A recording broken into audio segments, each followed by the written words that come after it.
Hi hello ನಮಸ್ತೆ ಗೆಳೆಯರೆ, ನಿಮ್ಮ ಅಗ್ರಿಟೆಕ್ ಕನ್ನಡ ಚಾನಲ್ಗೆ ಸ್ವಾಗತ ಸುಸ್ವಾಗತ.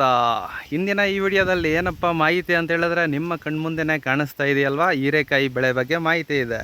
ಸೊ ಯಾವ ತಳಿ, ಸೊ ಯಾವ ರೀತಿ ಎಲ್ಲ ಕಾಯಿ ಇದೆ, ಮತ್ತು ಎಷ್ಟು ದಿನ ಆಗಿದೆ, ಎಷ್ಟು ಕೊಯ್ಲಾಗಿದೆ, ಸೊ ಒಟ್ಟಾರೆ ಮಾಹಿತಿಗಳನ್ನ ಬಂದು ರೈತರ ಹತ್ರ ಒಂದು ಸ್ವಲ್ಪ ತಗೊಳ್ಳೋಣ.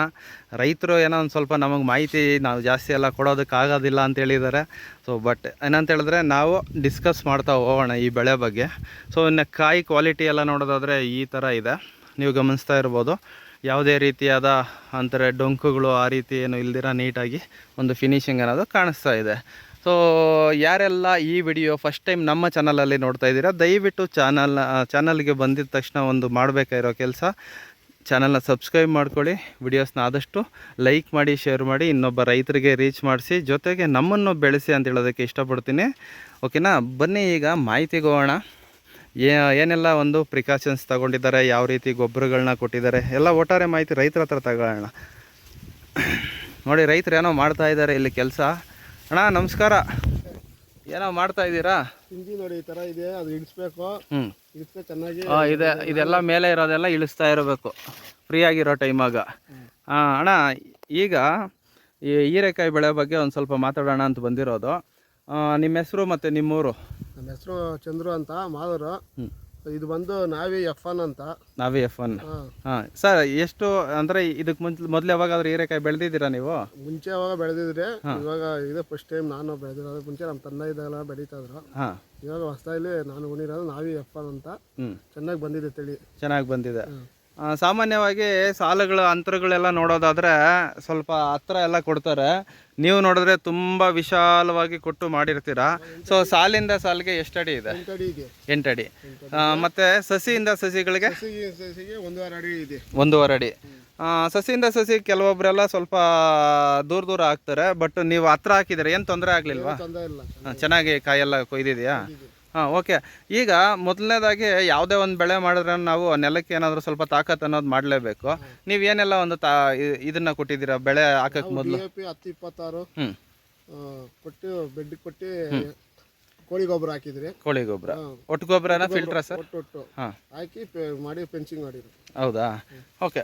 ಈಗ ಪೇಪರ್ ಬೆಡ್ಗಳು ಮಳೆಗಾಲದಲ್ಲಿ ಮಾಡೋದು ಒಳ್ಳೇದಾ ಅಥವಾ ಹೆಂಗೆ ಅಂತೀರಾ? ಪೇಪರ್ ಬೆಡ್ ಮಾಡಿದ್ರೆ ಎಲ್ಲ ವೈರಸ್ ಅದೆಲ್ಲ ಕಂಟ್ರೋಲ್ ಆಗುತ್ತದೆ, ಕಂಟ್ರೋಲಲ್ಲಿ ಇರ್ತದೆ ಸರ್. ಈಗ ಇದನ್ನ ಬಿಟ್ಟು ಬೇರೆ ತಳಿಗಳು ಐತೆ, ಅದೆಲ್ಲ ವೈರಸ್ ಅಂತ ಹೇಳ್ತಾರೆ, ನಿಜಾನ ಅದು?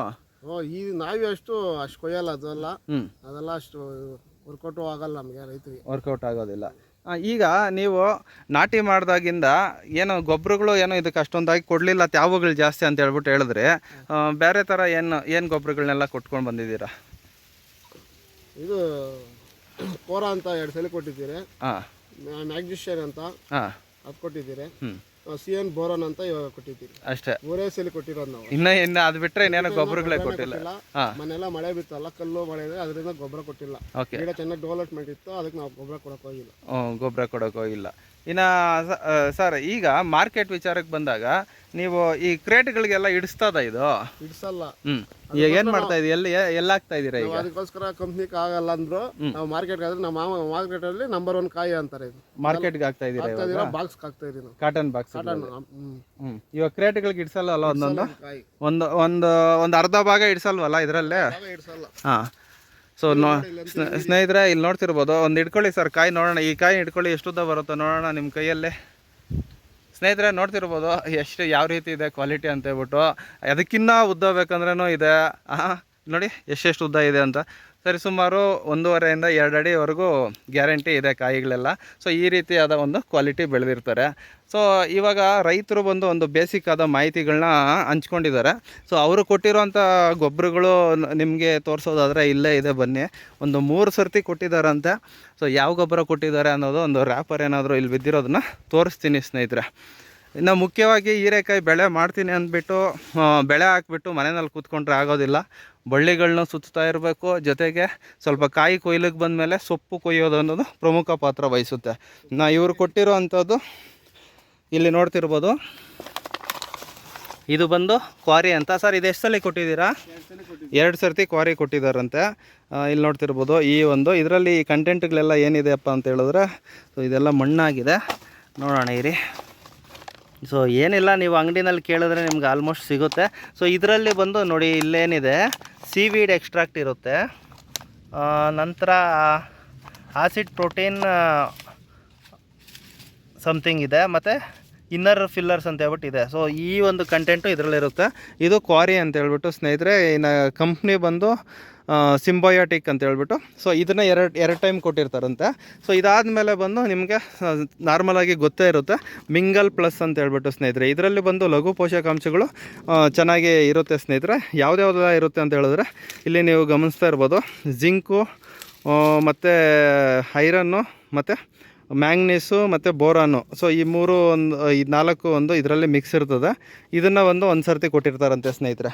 ಸೊ ಇನ್ನು ಅದು ಬಿಟ್ಟರೆ ಈಗ ನೆನ್ನೆ ಅಲ್ವಾ ಸರ್, ನೆನ್ನೆ ಸಿಯಾನ್ ಬೋರಾನು ಒಂದ್ಸಲ ಕೊಟ್ಟಿದ್ದೀರಾ. ಸೊ ಇಷ್ಟನ್ನು ಕೊಟ್ಟಿರ್ತಾರೆ ಸ್ನೇಹಿತರೆ. ಅಣ್ಣ, ಔಷಧಿಗಳು ಏನಾದರೂ ಹೇಳೋಕ್ಕೆ ಐಡಿಯಾ ಇದೆಯಾ?